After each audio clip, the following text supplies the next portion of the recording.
godlike gift of infinite regression. Could you explain? Infinite regression. Rules will be more than happy to. As a matter of fact, I came prepared just that. Now here's a painting of a landscape.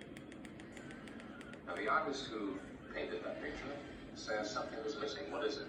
It is I myself who was part of the landscape I painted. So he mentally takes a step back, or regresses, and paints a picture of the artist painting a picture of the landscape. But still something is missing, and that something is still his real self painting the second picture.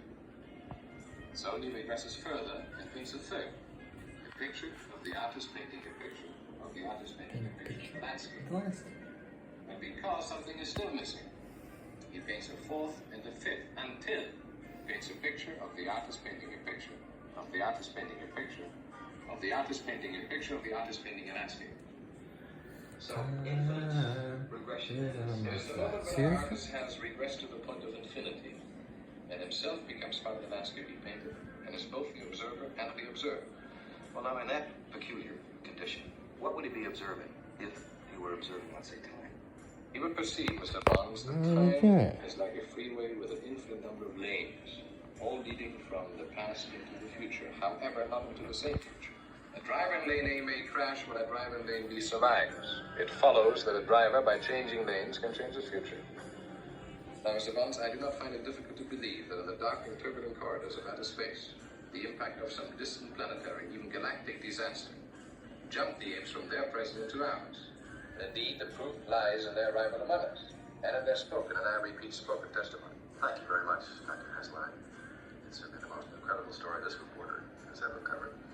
I think that by their intelligence and their good humor, the two so-called Abromats have already captured the hearts of the entire American nation.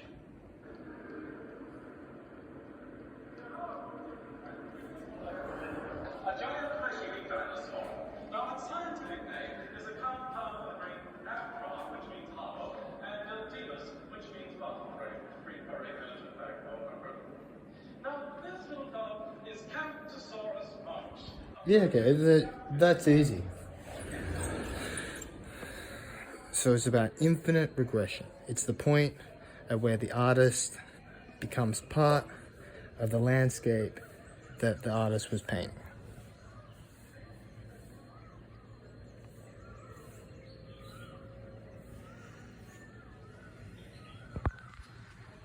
So the artist becomes part of the landscape that the artist paints.